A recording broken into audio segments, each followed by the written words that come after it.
After acquiring the golden foot, we want to teleport back to our grace there.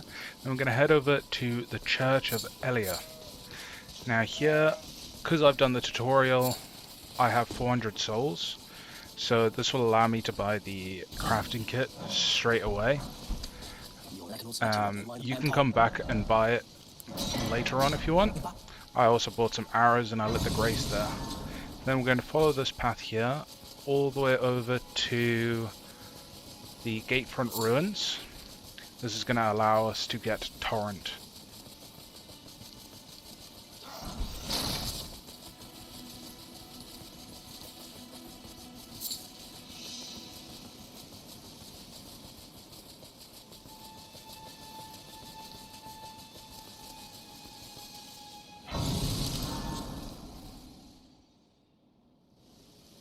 Please, sir, would you? I can play turning root 80 unit to the foot.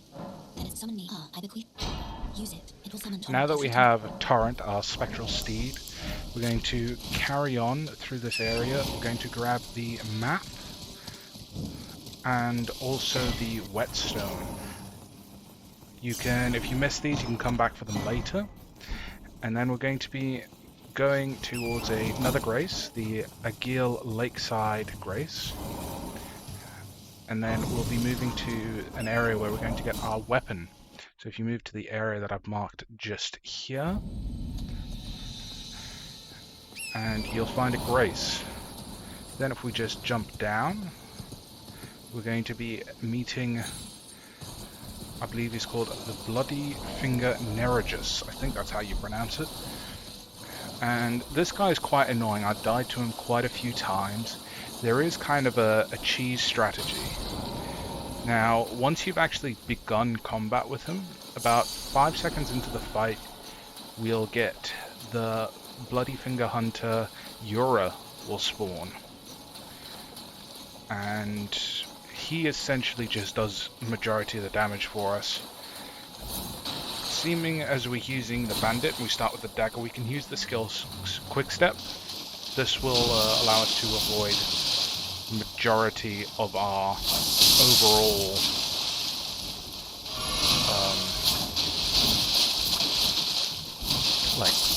majority of the things. And then here comes Bloody Finger Hunter Yura.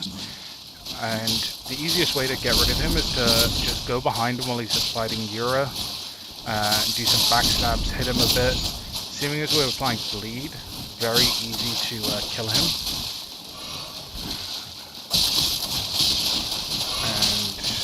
Yeah.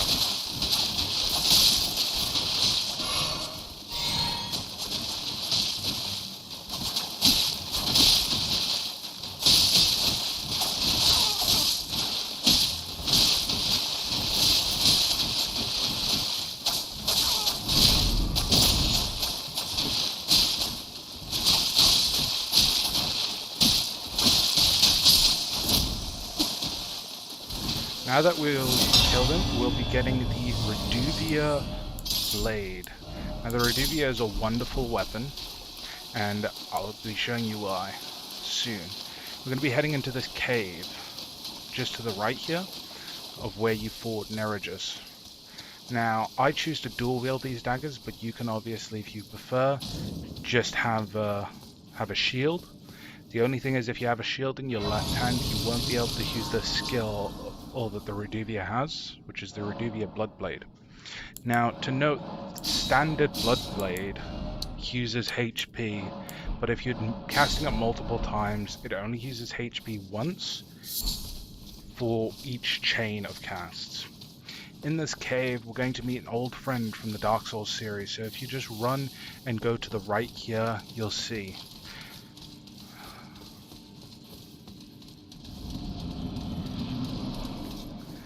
Now that we're in here, all you have to do is open this chest, and because we're a bandit, we'll also take what's in the chest. Because of course, I have no moral obligation to leave it for him. Now here comes Patches. He's a little annoying, but with the class we run, he's actually very easy to kill. It's purely because he constantly has his shield up, but because our Reduvia Bloodblade skill actually applies bleed even through shields, it's very easy to just bleed him. Now, in the spirit of bandit, we're just going to carry on and kill him here.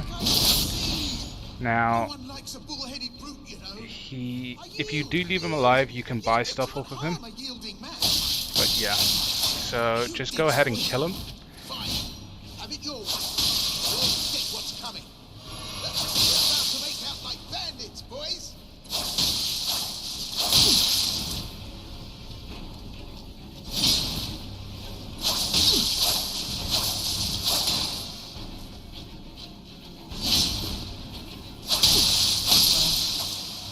Now that you've killed him, you'll get a +7 spear if you'd like to use that at any point, but you'll also get leather armor, leather gloves, and leather boots, which is some good early game armor. Now, follow this route I'm taking now, right outside to the left of the cave, and we're going to be heading now to get our Flask of Physique. Flask of Physique is absolutely wonderful, and it is something that they added in with Elden Ring. You can light this grace if you want, but for the purpose of this video, I'm not going to.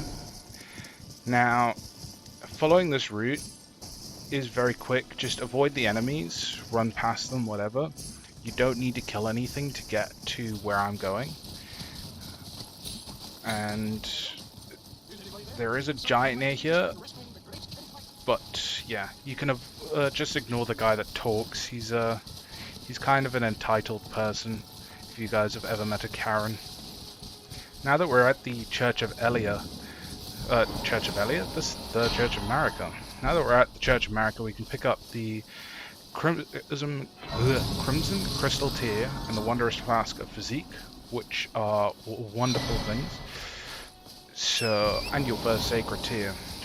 And then we can head off, and if you just follow my path here again, we're going to pick up the map for Mistwood, as well as a couple extra tiers to upgrade our flask. For those who don't know, the Flask of Wondrous Physique is a flask that you can form the concoction, and picking up tiers allows you to unlock more things that you can mix into this concoction. You can have up to 2 tiers in it, and it can range from increasing your certain damage types to all the way to healing and giving you regenerative healing effects.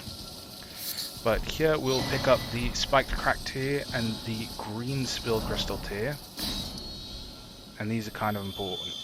Now if we head back to the Church of Marika, we're going to be able to gain access to an extra early game, late game area in Caelid. It's in the northeast corner of Caelid. But anyway, just follow my path here and we'll be able to pick up a golden seed, 2 graces, and get to a point where we're going to be able to acquire a large number of runes. And this will give us 30 levels in total, but I'll explain that when we get there.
Now that we're at this grace here of Fort Fareth, we're going to head over here, and this is the only spot I've found you've been able to damage this dragon. But essentially this dragon just does not move no matter what. And the reason it's so easy to use is with the daggers is because the daggers apply bleed. Bleed is something that applies a percentage health rather than a set amount, which is good because it deals 13,000 damage every time you get off an actual bleed effect. You can see it there. Now, this is why we picked up the gold foot. Normally killing this dragon will give you about 70,000 souls, I believe. Just before we kill it, we're going to pop the gold foot, and this will give us boosted rune acquisition, which means we'll instead get 96,000 runes. But this can take a bit of time killing this. I think it took me about 5 minutes, which for those of you who don't know, killing an enemy. You can normally kill standard enemies in the space of a minute or two. Because it's a dragon, it takes about 5 to 10 minutes. Here we're about to pop off that last bleed, I believe. Something to note with bleed is the more times you apply it to an enemy, the more resistant they become. So the first time you apply it could only take 6 hits, but then the second time it will need 8 or 9 hits.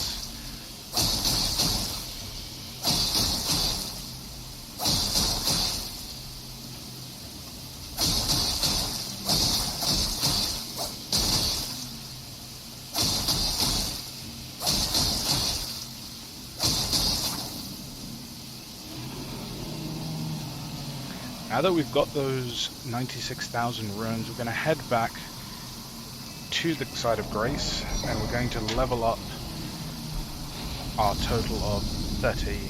Oh, we've actually got 98,000, but we did have 2,000 before. So 96,000.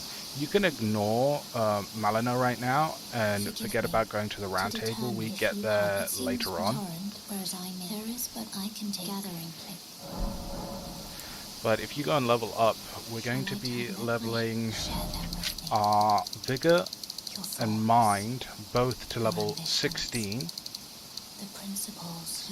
our Endurance to 15, Strength to 10, and then Arcane and Dexterity to 20. Now the Arcane and Dexterity are what actually scales our weapon's damage as well as our bleed damage, so those are kind of important.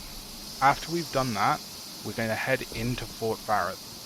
Now, I normally die running and getting this item, but you don't have to worry about like getting in, killing all the enemies and all of that. This is actually a very late game area, but it's easy to access, and the item you get really helps. And I even use this item late game, not just early game. So follow the route that I take through this, and we're going to get the Radagon's Saw Seal, a very handy item that boosts your 4 stats of Vigor, Endurance, Strength, and Dexterity by 5 points each. And early on, those 20 points are very, very handy.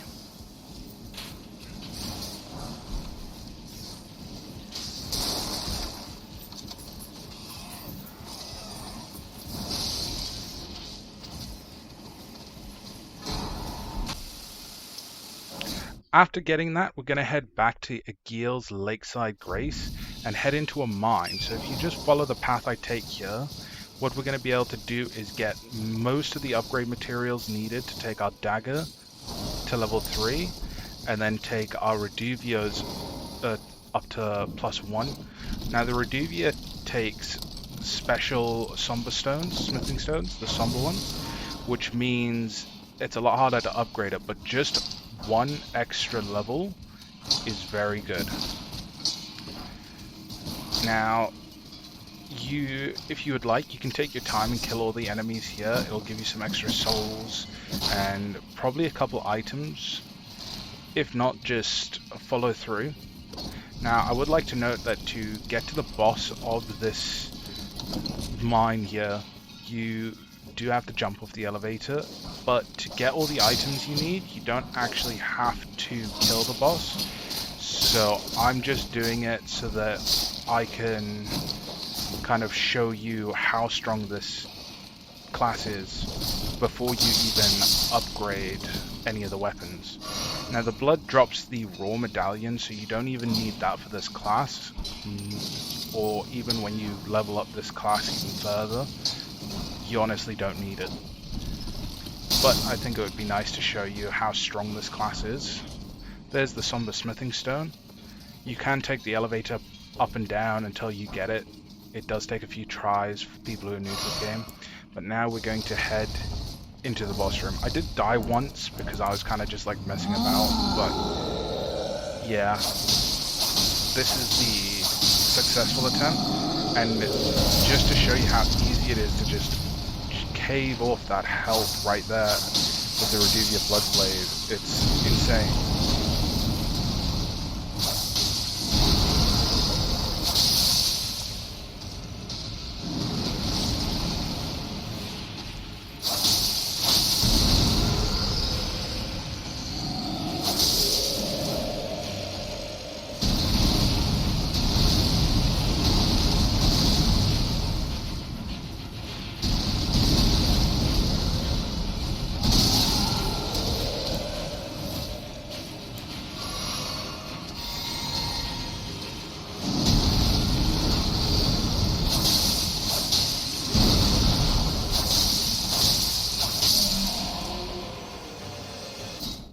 Now that we've killed him, we're going to head back to Gateside Ruins, just here.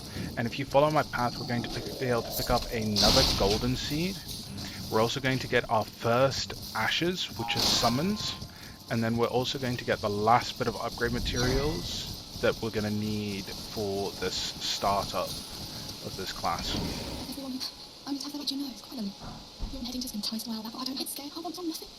Can you take the poor thing?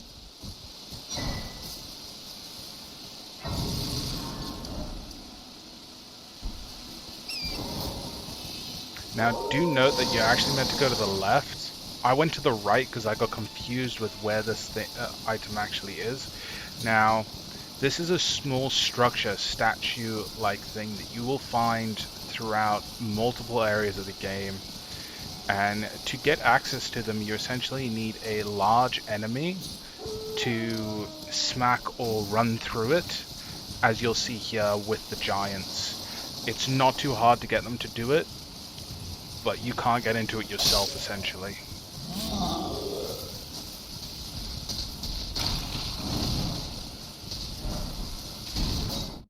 Now that you've gotten that, we're going to head over to the Church of Elia and speak to Renna. And this will give us our second ashes, which is the Lone Wolves. Now we can talk to Melina and go to Round Table Hold, where we'll be able to upgrade our equipment, as I'll show you now, and then that will essentially be the class ready. This class is able to give you insane starting abilities without even beating any bosses straight away. Now, obviously I sell those, which could give you some extra levels there, and I just looked at the Ashes of War there. You get, with the Radagon Sword Seal on, you have a total of 21 Vigor, 16 Mind, 20 Endurance, 10 Strength, 25 Dexterity, then you get 8 Intelligence, 9 Faith, and 20 Arcane. Now, Faith and Intelligence aren't really needed for this. If you want a dumb stat where you want to know where to put your items, my suggestion is to put your skill points to dump them into Arcane or your Mind to get more cast with the Reduvia. Now, of course, things are a bit different for everyone. Other people might prefer to take this into more of a slicing way, but you know, do with it what you want. Guys, thanks for watching. Remember to like, comment, and subscribe, and I'll see you in the next video. Goodbye.